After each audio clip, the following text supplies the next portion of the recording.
E após esta grande apresentação, o apóstolo entra numa doxologia, num louvor.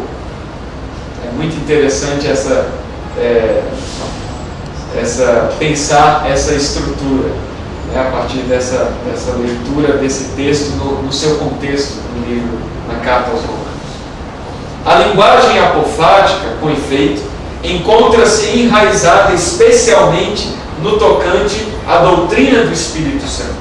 Isto é, tanto nas descrições bíblicas quanto na tradição dos pais da Igreja, a revelação do Paráclito tem, de per si, um caráter místico, encoberto, quenótico, não aparente em sua própria epifania. Isso quer dizer que, mesmo em sua economia trinitária, Deus permanece misterioso. E agora eu cito Lossky. Ele diz: eis a realização do apofatismo, a revelação da Santíssima Trindade como fato inicial, encontrada a partir de uma outra verdade, porque não há nada que lhe seja anterior. O pensamento apofático, que renuncia a todo sustento, encontra sustento em Deus, cuja incognoscibilidade aparece como Trindade. O pensamento aqui adquire uma estabilidade inabalável. A teologia encontra o seu fundamento. A ignorância torna-se conhecimento. Mas logo surge a questão: como a presença de Deus é experimentada? Evdokimov nos diz que é no mistério litúrgico. Por mistério, temos aquilo que nos compreende a nós, e não aquilo que compreendemos. Ela está centrada, a presença de Deus, na descida do Espírito Santo, que pela epiclese é a invocação pronunciada, né, pelos ministros na Igreja Ortodoxa, dentro da liturgia ortodoxa, logo após a Eucaristia. Então se faz uma invocação do Espírito Santo para que, através das energias do Espírito, o pão e o vinho que foram tomados, né, na Eucaristia sejam verdadeiramente transformados em nós, receptáculos do Cristo. Né? Na linguagem oriental, eles chamam de Cristóforos, né? Ou portadores de Cristo. Então, para que nós que tomamos a Eucaristia, né, aqueles que tomam, que participam da Eucaristia, se tornem verdadeiros portadores de Cristo. Né? E daí nós ligamos esta epiclésia, esta invocação do Espírito, a cristologia eucarística e, de certa forma, a ideia de deificação.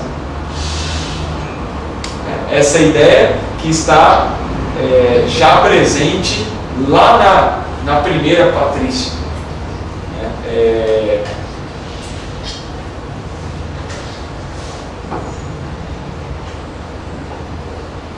E agora?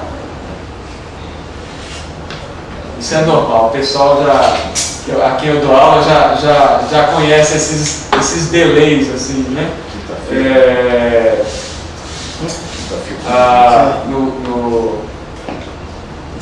Dos grandes pais da igreja, que a frase famosa dele é Deus se tornou o que nós éramos para que nós nos tornássemos aquilo que Ele é.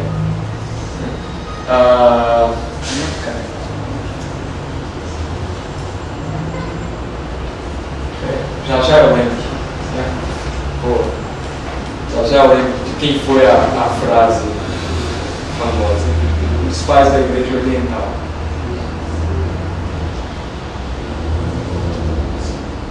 Antes de Clemente,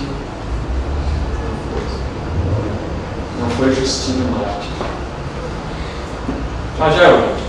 Se eu não lembrar, vai ficar gravado, né, essa falha de memória. Mas pelo menos eu lembrei da frase, né, que ele fala, né? De certa forma, essa frase, né, Deus se torna o que nós éramos para que nós nos tornemos aquilo que Ele é a frase fundante da doutrina da deificação. Então, isso é epiclese. Então, a epiclese torna viva na liturgia a presença do absoluto, operação mistagógica do Espírito, reconhecida pelo símbolo niceno, que nos diz ser Ele adorado e glorificado, cumprindo assim a função doxológica na revelação epifânica da Eucaristia.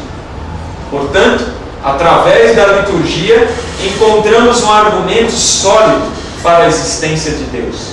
Argumento testemunhado pelo sujeito da fé. Não o indivíduo em seu isolamento, mas o eu litúrgico, lugar transcendente da revelação. Na tradição oriental, admite-se o paradoxo. Eu já estou terminando. Trabalhado por Lutero em sua Teologia da Cruz, do Deus absconditus et revelatus. Ou seja, da caminhada para o encontro com Deus que se revela em amor. Um amor sofredor, que na renúncia dos atributos da divindade, tornando-se invisível, mesmo no advento da encarnação. Por isso, a figura do Espírito que revela Deus aos homens nos fala através dos sopros invisíveis e poderosos do Pentecostes.